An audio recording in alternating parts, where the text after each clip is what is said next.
In a world suddenly turned on its head by coronavirus, there hasn't been a time in our living memory where the need for calm has been greater than it is right now. Everywhere we look, it can feel like we're surrounded by pain, confusion and fear, all of us living under the dark cloud of an uncertain future. And while we are largely powerless to control the pandemic sweeping across the world, we each have great power within ourselves to control our minds and the way we respond to this adversity. Anxiety is such a chronic experience for many people in our society, and I've struggled with anxiety a lot in my life, and even as a long-term meditator, it creeps into my existence, it's phenomenal how pervasive it can be. Tom Cronin gives us a quick and easily digestible insight into how we can do just that and where to start. I had friends for 5 years tell me to meditate. I was like, no interest, much rather go partying and do some drugs. Tom is a keynote speaker and founder of the Stillness Project, an international community of people transforming their lives through the practice of meditation and mindfulness. Like many, he's in self-isolation, but that's not stopping us getting the message out. Welcome to Young Blood, a podcast all about young men's health. My name's Callum McPherson, I'm a journalist, and this is our mission to talk about the stuff that matters and isn't talked about enough. Let's do it. All right, so Tom, right now there are triggers all around us, reasons for us to be alarmed and to be fearful. And we see examples of pain, and there's just a general uneasiness to the whole world, which is quite a remarkably unique situation. How do we calm our minds at a time like this? Well, the mind doesn't want to be calm.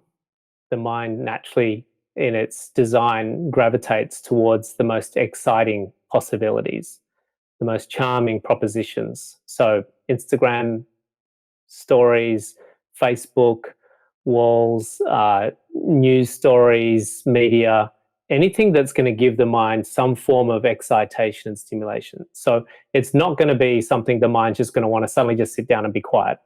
We do need a very structured practice. And there's a multitude of different practices that we can use to calm the mind down.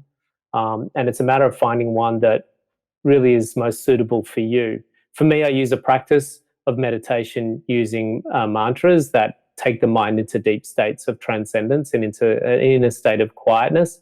And I find them to be most effective. Doesn't mean that's the only way, but really we do need some formalized, structured meditation or mindfulness practice that is going to help us segment and compartmentalize time away from the natural tendencies of the mind to chew down information. And so where can people start? And if they haven't meditated before and say they've lost their job and they're sitting there with the news going nonstop and they might have a family member who's sick, all these things going on, the last thing they're going to think to do is sit down and be still. What would you say to them in terms of where they can start to quiet themselves down or get some help in that regard? Yeah, it's a really good question. And that's so true. And the analogy I liken to is like a car crash. We don't start giving someone therapy while they're in a mangled wreck in a car. We have to act, and we have to act quickly. We have to pivot, we have to adapt, we have to change, we have to navigate through those complexities. And that requires very decisive action. Action's so important in those times, quickly, for our film, for instance, we were in cinemas and now we're not in cinemas. We have to quickly get up some digital platforms to get our film out into the world. So it's about being very mindful of what we're doing. But when we do get some breathing time and we get some space, we then have a choice. We have an experience that we can choose and create. And that is, in that time of just pausing, do we pick up the paper and start reading all the dire news and get into more overwhelm and more chaos? Or do we just go, okay, I need to just take some time out and I need to take some stillness where I'm not in that hyperstimulated state. So where do you start? There's a multitude of ways people can learn to meditate.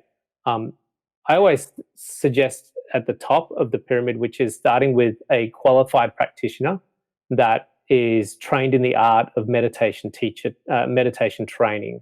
So they are qualified and they will teach you through a specific course. That's usually the most expensive, unless it's like a Buddhist practice where they're sort of self-funded through the religion, or it's a qualified teacher that works as a professional. So then you'd have to probably pay for that. And it's going to be most likely sitting in the presence of a teacher. So you can look at transcendental meditation or Vedic meditation, primordial sound technique, the art of living centers, where you can go somewhere and learn the art of meditation. After that, there's a lot of online programs where you can learn. We have an online program on our website at tomcronin.com, or they can learn in our app, Enter the Portal. There's a ton of different apps out there that people can explore learning to meditate, where you'll be paying for subscriptions to learn to meditate. And then the final way that you can learn, which is simple, just go to YouTube and you're going to find heaps of meditations. We've got quite a few free meditations on our app, Enter the Portal, and people can just start there if they want to get some free meditations. What about just the practice of being mindful itself, not necessarily sitting there and meditating, but how can people who are perhaps self-isolating or in quarantine, stuck in their homes for days on end, they're going to be doing the same activities regardless, but how can they do it mindfully rather than not mindfully? Yeah, it's I think the important point here is to discuss the difference between meditation and mindfulness. And some people would put them in the same bucket. I tend to, and again, this is open to discussion, so it's not right or wrong. It's not my, what I say is the only way. It's just my interpretation of this. So it's purely subjective. My understanding and my experience is that I put meditation in something that I do when I withdraw from the world that I'm engaging in. That is, I close my eyes, I withdraw from the senses, and I go into the inner world of transcendence, which is stillness and silence. Stillness and silence is the absence of motion and noise. But when I'm engaging in the world, then I'm in the world of duality, which is subject-object phenomenon. There's Tom, and then there's the world I'm engaging in. Meditation, the practice of transcending, helps me access the independent observer, not the ego, but the independent observer that is then in the process of action, that enables me to be mindful in my actions. So then I'm conscious of the thinker that is then engaging in things. So how am I thinking? What am I saying? How am I walking? How am I eating? So mindfulness becomes a lot more accessible if we have a meditation practice. If we don't have a meditation practice and we want to be mindful, we can still be mindful without a meditation practice. It's just a matter of observing how you're eating, observing how you're talking, observing how you're walking, observing in that moment when you go to pick up the remote to turn on the TV and you choose, do I want to watch the news on TV, or do I want to scroll through my Facebook feed, or do I want to start reading a book, or do I want to do some yoga on the floor? That's a mindful decision as opposed to an automatic response decision. So that's what we can do in those times. And generally when we talk about anxiety, that comes from thinking about the future that hasn't yet come to pass.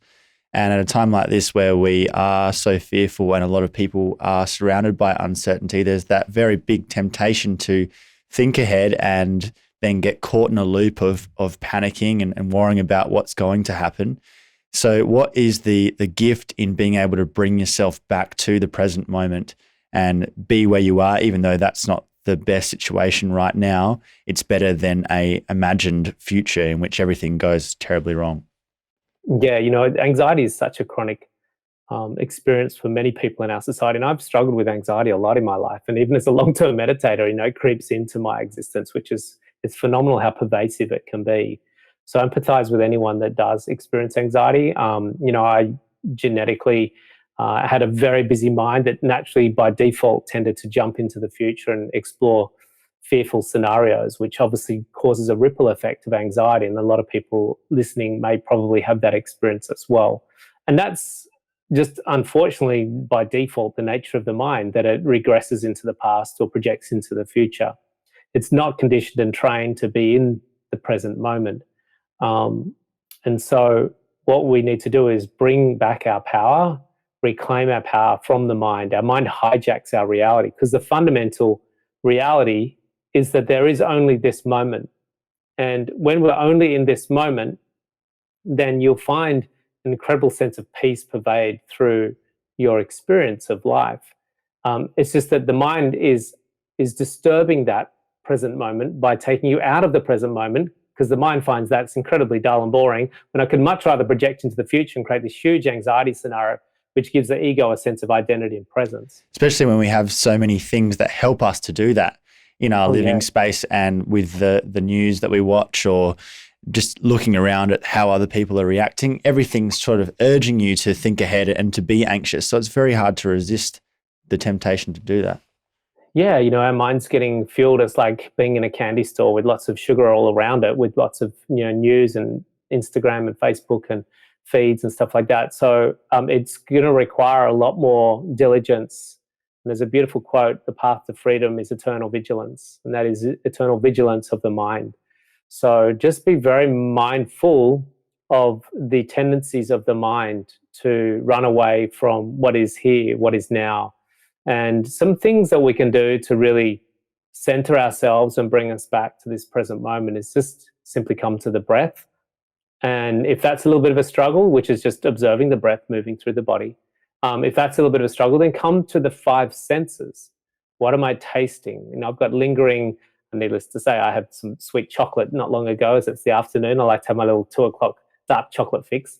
If you can't treat yourself during a pandemic, then when can you? Yeah, that's right. It's like, that's going to get us through. Forget meditation, just dark chocolate. What am I feeling? The textures of this chair and the cloth of the clothes, the cloth of my clothes on my skin, or the warmth in the room. What am I smelling? Some lingering incense. What am I, hearing? Which is, your voice and my voice, and just so coming. We're looking for things that anchor us to the present moment. Yeah, that's right. Yeah. And so what are some examples for you with when you talk about coming back to the breath? Do you have a specific count that you do, or how would you suggest that people do that?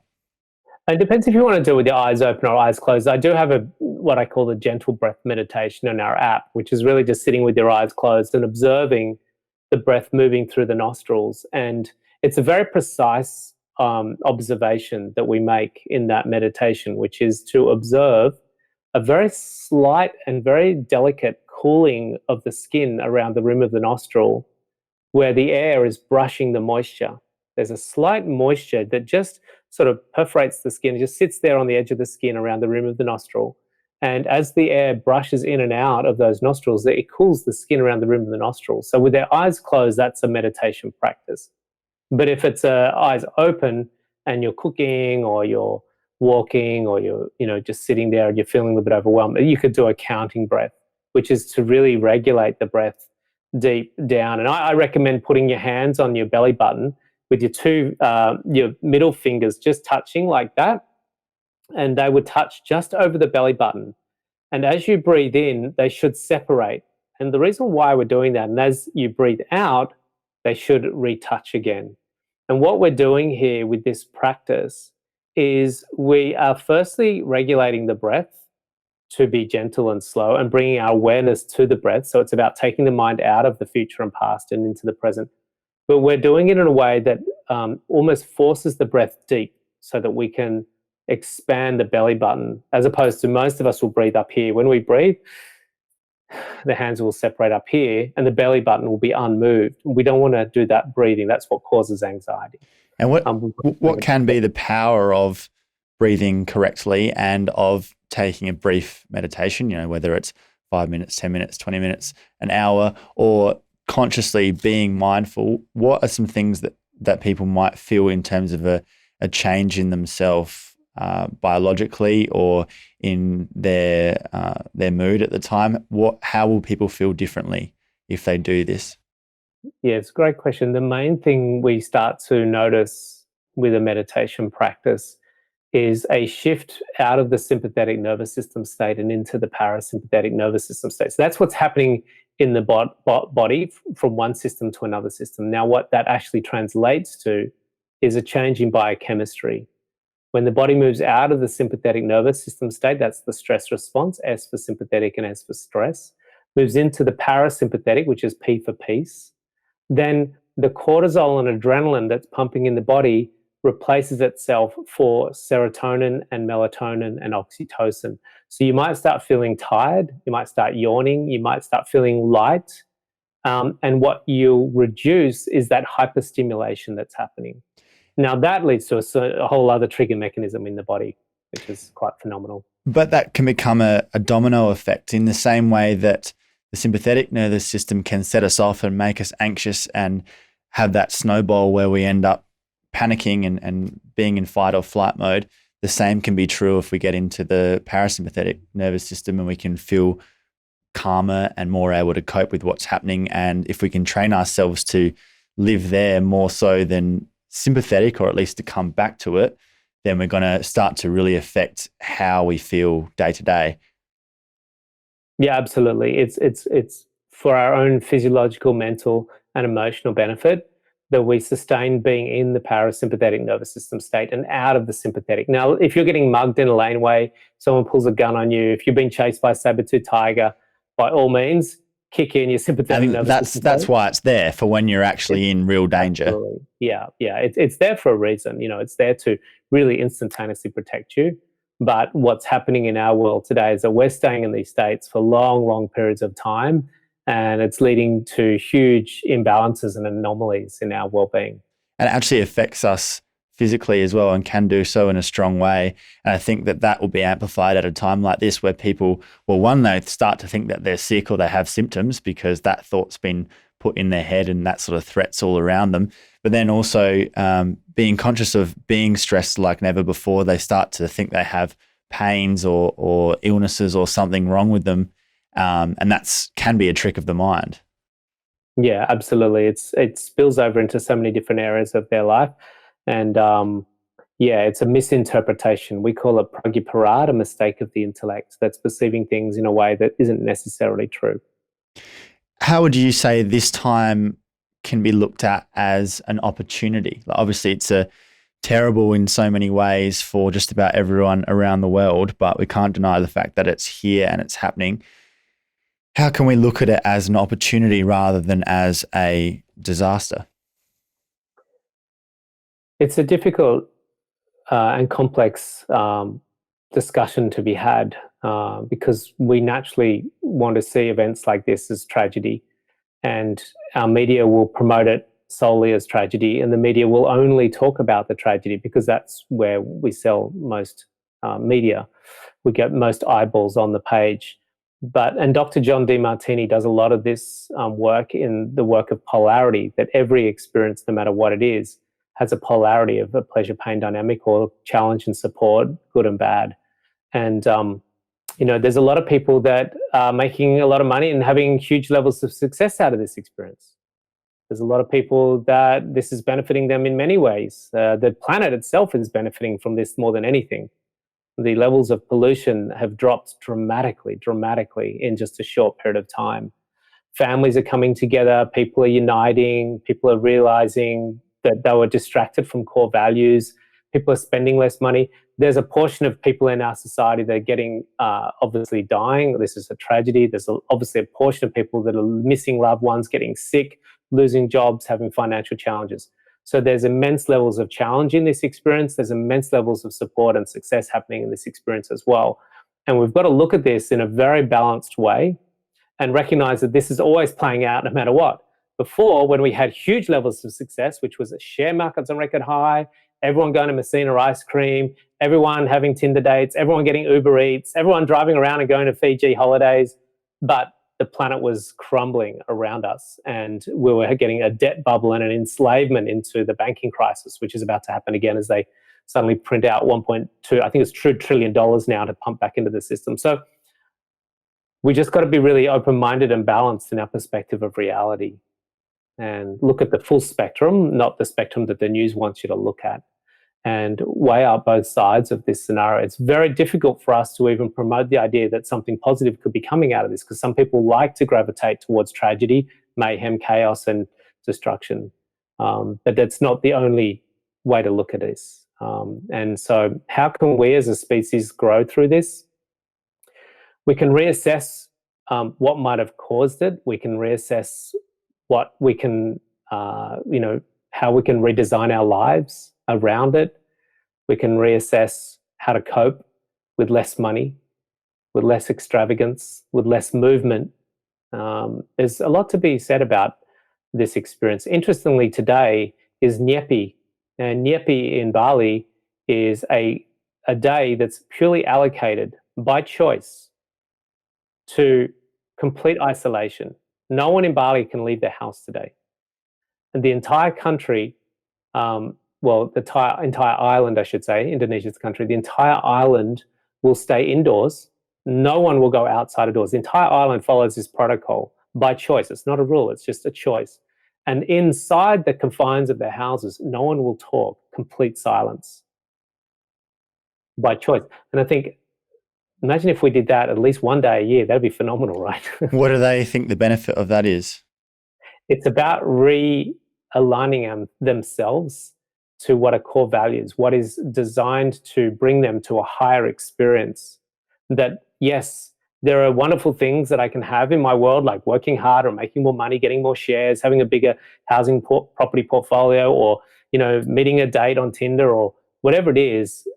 It's external fulfillment that means we continuously need more of it to find fulfillment. And what they reassess in this day is, where do I really find it? What is true fulfillment? Is it in the external gratification, or is it sitting in silence and contemplating a higher connection or a deeper connection to something else? Do you believe this can be an extreme version of that for many of us if we approach it in the right way? Yeah, it's I was sharing with my family a meme that someone posted on Instagram, and it was the world having a conversation with itself, saying there's no way we can reduce our activity to reduce climate change and the environmental footprint.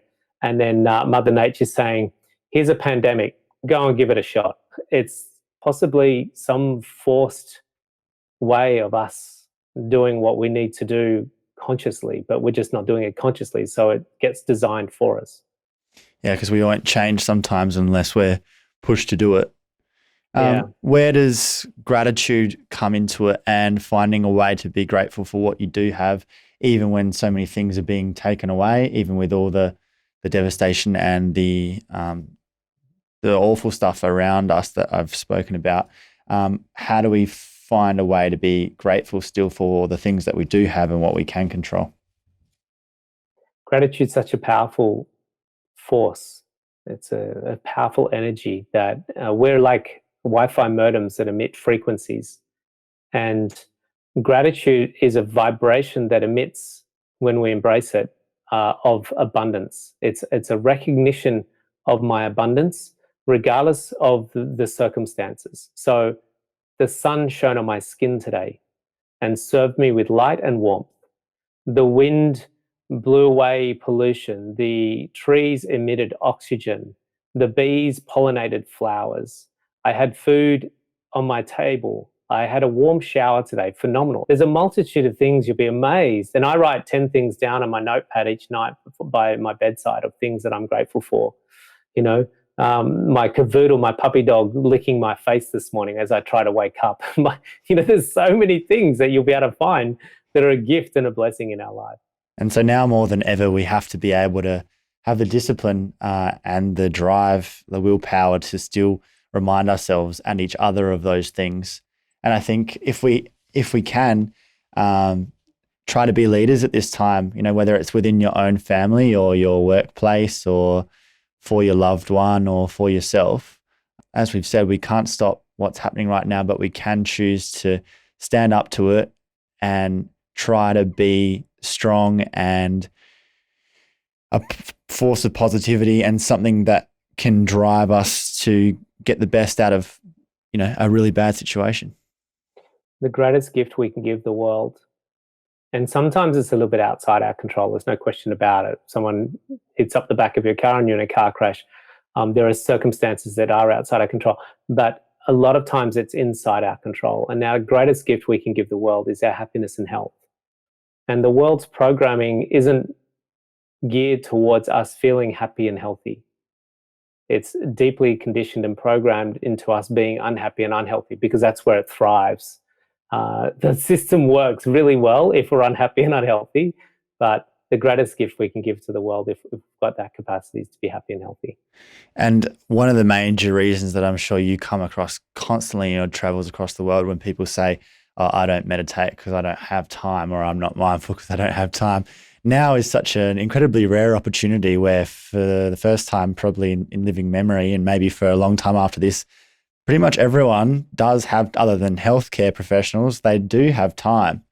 So maybe that means that this is the opportunity to explore those things that they always said, I don't have time to do that. Yeah, it's an interesting concept, isn't it? I even used that mantra myself. I didn't have time. I remember when I went to an introductory talk on meditation, and when they said, meditate twice a day for best benefits. And I'm like, dude, I'm a broker. I don't have time for meditation. But it's we all have 24 hours in a day, and what we have is an allocation of preferences. And where we allocate those preferences is to seeking fulfillment. All of our time is dedicated towards the quest to be fulfilled, whether it's sleeping, being on Instagram, worrying, reading a magazine, going to the gym, cleaning the bathroom floor. It's all in a quest to be fulfilled.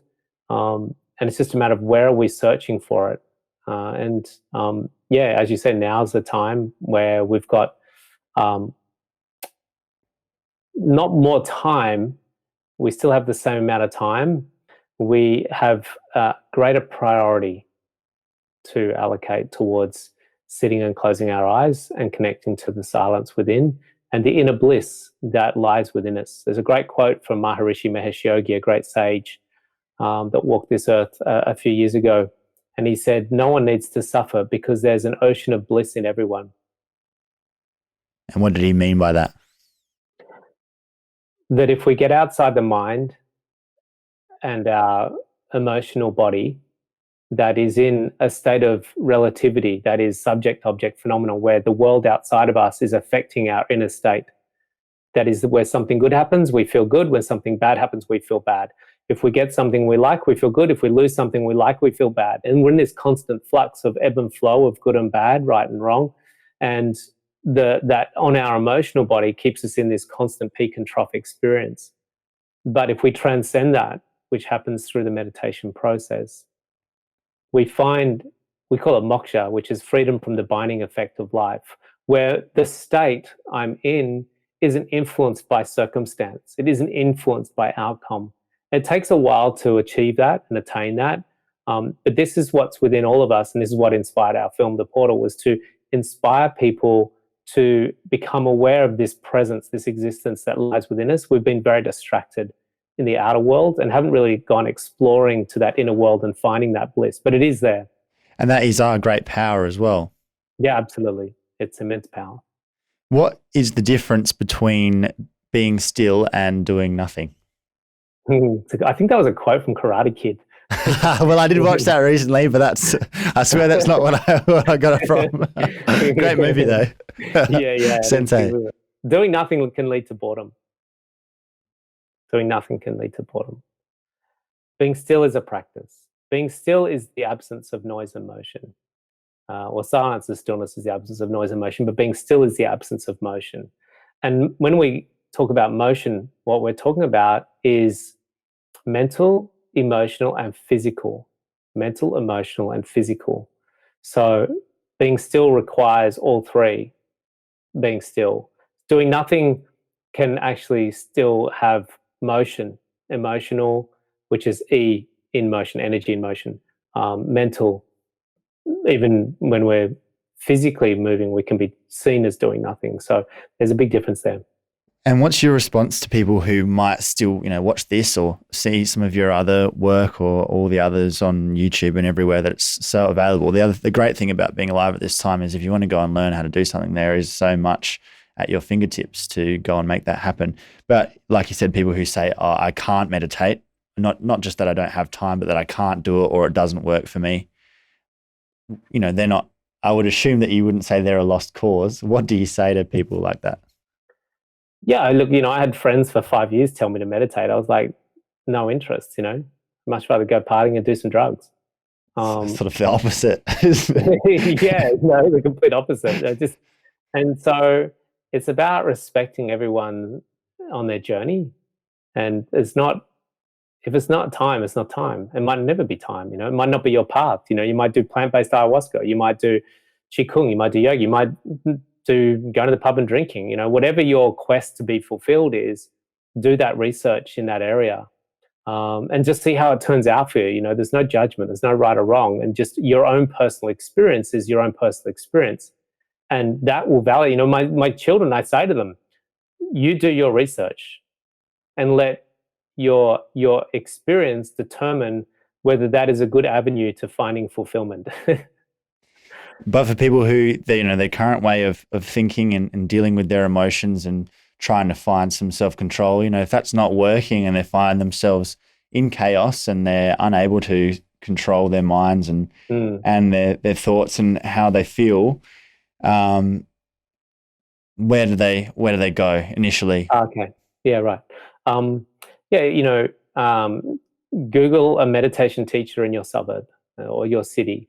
Find someone that's going to help you to master your mind and calm your emotional body and find a sense of peace within. That's my first recommendation. Otherwise, go to our app, go to my website, you'll find some programs there. Go to YouTube, you'll find some programs there. It'd be very difficult not to find somewhere, somehow, the art of learning to meditate if you've got a mind that's a little bit chaotic. And for me, obviously being a meditation teacher, it's one of the pathways that I highly recommend. If you're having external chaos in your world or internal chaos, then either way, you're going to need to learn to calm the mind and the nervous system. One thing that I reckon might put people off is thinking that, it's going to be too complicated or it's going to take months and months and months and years to get some benefit from it. Just how simple can it be and how quickly can people find it really beneficial to them? For me, when I started to learn to meditate, I was taking a lot of drugs. I had chronic anxiety. I was depressed. I had panic attacks. I had insomnia. I was suffering agoraphobia, constantly sick, colds and flus. I was in a really bad way. I noticed change within the first week, but it does depend on the technique and it depends on how you're learning that technique. I learned a deep transcending meditation, one that would take me quite deep quite quickly, and that had significant benefits very quickly. So I noticed change literally. Most of my students will notice a shift within the first day of learning their meditation. I teach on a weekend and they'll learn the first 2 sessions on Saturday, the second 2 sessions on Sunday, and a lot of people report when they come back on the Sunday, a significant shift, even just walking home that night from the first day. Wow. So it can be quite effective, but it does depend on technique and it depends on how you're learning. Like if you're just doing a sort of some guided meditations on YouTube at midnight because you just can't sleep, it may help you get to sleep, but is it going to have a deep, deep, profound impact in your state of awareness and how you relate to the world in the first 7 days? Maybe not. So you got to be focused and you got to want to do it and you got to that's right. do it the most efficient way. But if you do that, it can be something that happens pretty well immediately for you. And then from there gets a lot stronger and a lot more helpful as you go along. For you, how is dealing with a situation like what's arisen now and the way that you cope with it and perceive it and help people through it now versus if it had happened to you 20 years ago or before you found meditation? How different do you think that is? That's a good question. I hadn't thought of that. If I was going through this 20 years ago, I would be probably in a state of fear. I would be in a state of, definitely worry. In today's world, I'm not. I feel compassion for those that struggle with this experience.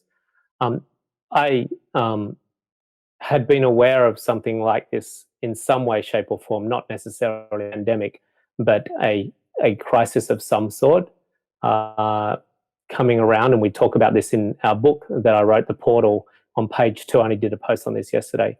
And it's on page 2 of The Portal. We talk about a crisis for the world. And I was fairly prepared for it in many circumstances, in financial setup and things like that.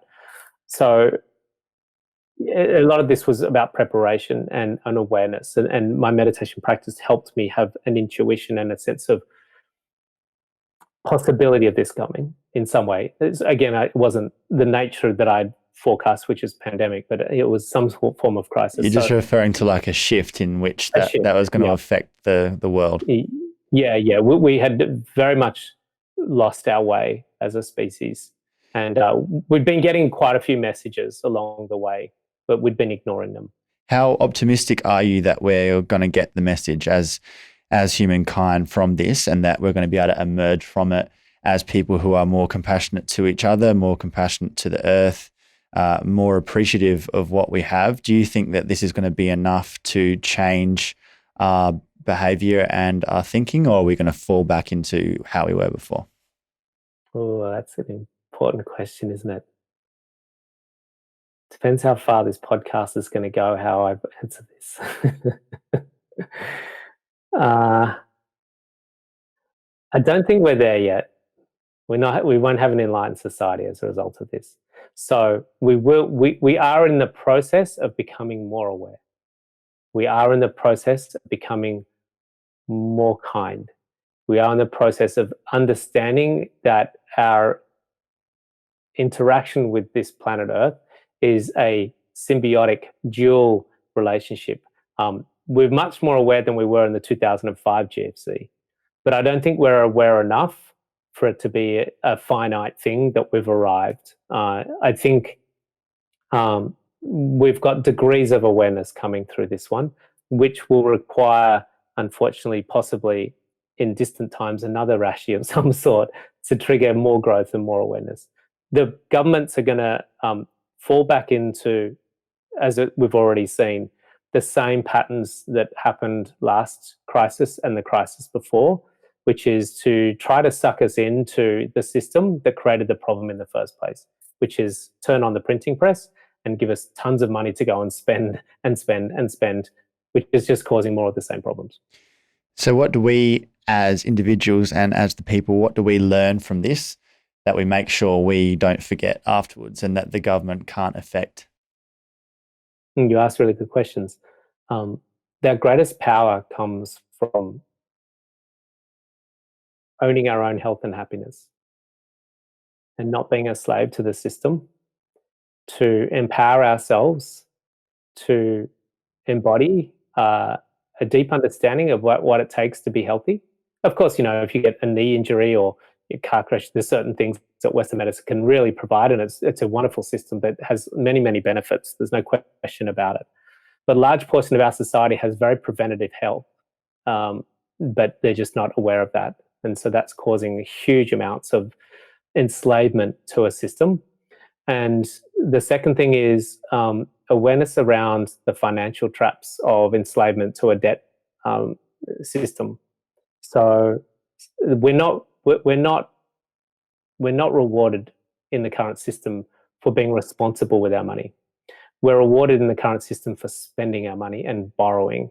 Let's keep interest rates as low as possible to promote borrowing and prevent us from saving, because the banks don't make money from you when you save.